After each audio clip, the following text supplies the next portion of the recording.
Internet people, welcome to Vlogtober day 12, where I'm challenging myself to sew for 1 hour every day and bringing you along for the journey. How are you? How am I? I don't know. We're okay. Let me show you what I'm wearing today. Okay, you're gonna have to bear with me because my mirror's dirty and my room is dirty, but today I'm wearing the Sew Liberated Hinterland dress. I made this dress last year during Vlogmas, and to this day it remains the most perfect plaid matching I have ever done personally. I will never be able to get over how well I managed to plaid match this dress, and I'm going to be proud of it because we need to take every little win that we can now, don't we? And last year when I made it, it was actually a little bit big, but lucky for me, I gained some weight this year, and so now it actually fits pretty good, and I'm happy with it. So that's what I'm wearing today. Now I'm ready to sew, so let's go work on that peplum top that I was working on yesterday. Yesterday I started working on this Peppermint Magazine Peplum top. It's a collaboration with In the Folds, and I'm going to be making a cute Halloween top out of it. Yesterday I showed you the fabric, so if you want to see what the fabric is, I would go get it and show it to you, but it's downstairs and I don't want to go back downstairs, so you can just like check out yesterday's video for that, or maybe I'll show it to you later. So anyways, this is my next project, and I started working on a muslin of it yesterday. Well, this is an interesting use for my slimline lamp. So I spent about 30 minutes yesterday cutting it out and 30 minutes sewing it, and we already have something that's starting to resemble a top. So I'm super excited how fast it's going, and I'm looking forward to working on it today. So first we're going to sew for an hour, and then we need to talk about this. But let's do the fun stuff first. Oh yeah, I just remembered I left off yesterday and my machine had just started bird nesting for some reason. I was working on sewing the side seams. So I'm gonna have to figure that out before we can sew today. Let's get started.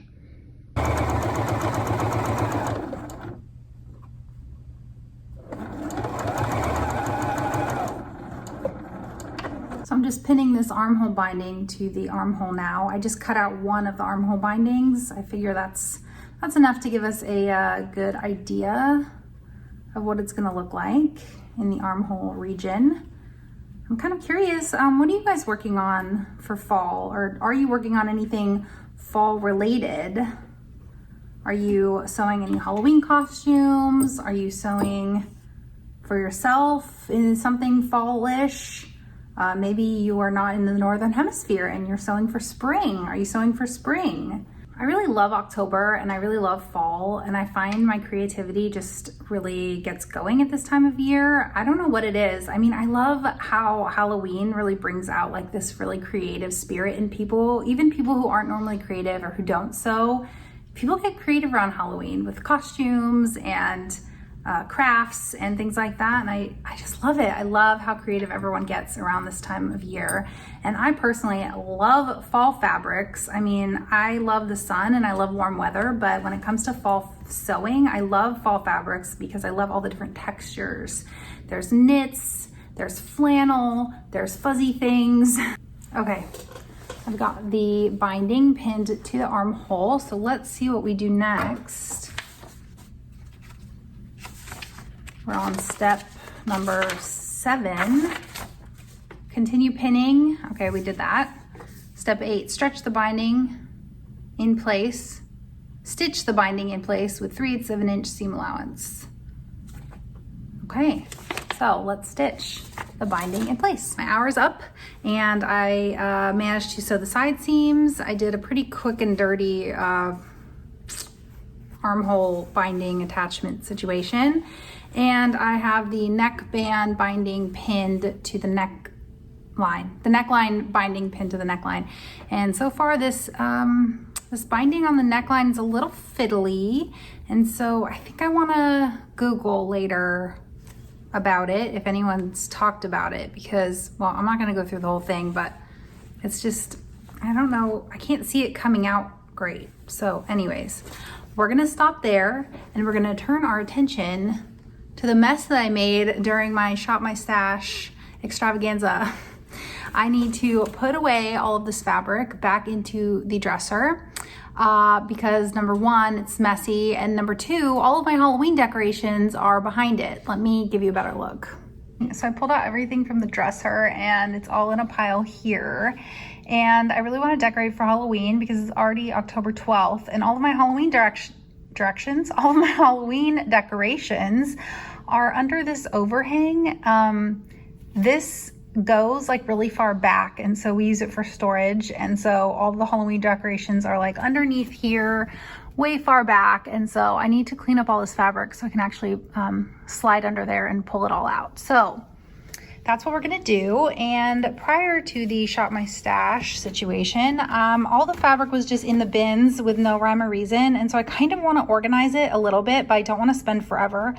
So I think what I'm gonna do is start putting the fabric in by type. So all the cottons will be in a bin, linens, knits, etc. And I kind of want to try to fold it in a neater way. I already started with a couple of them this way, so I thought if I folded them so they fit in the bin perfectly vertically, maybe it would be a little bit easier to find things. So I'm gonna start folding a little bit, but I don't want to spend forever because I have other things to do today. So I may just end up stuffing it all back in the drawers and putting it away really quickly. But you know, let's start out with good intentions and get to cleaning up this mess.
To get everything back into the dresser, and I only really organized like 2 drawers, and I didn't really manage to make any space either because I still have a pile on top and I still have a box of fabric in front as well. So that just means that I need to sew more, obviously, to make more space in the dresser. So, but my main goal has been completed. Everything is back into the dresser and this area is clear here so we can dig out the Halloween decorations. And I'll show you all my decorations once I get them all set up.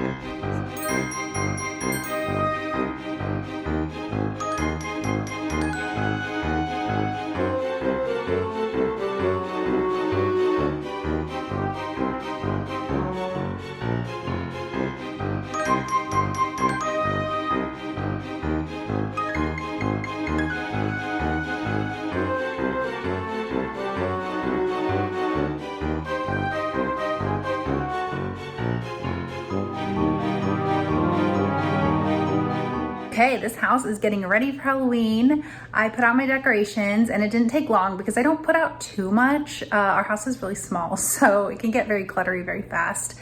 So let me go ahead and show you my decorations. I like to decorate this little corner for the holidays. So for Christmas, I put up white lights, and for Halloween, I put up these purple and orange lights. And then I have Jonathan here, and he is my fiber optic scarecrow.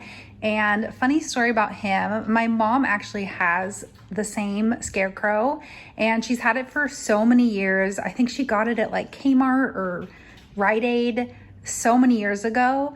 And I loved it so much that I found a version on eBay and bought my own version. So he's from like the mid 90s or something, back when like fiber optic decorations were really popular. And I'm like kind of obsessed with fiber optic decorations. I think they're really pretty and really festive, and I don't know, there's probably some nostalgic factor to that. So anyways, that's that corner. And then I put a few decorations on the TV console drawer cabinet thing. I have this sparkly purple cat that I got at Michael's many years ago.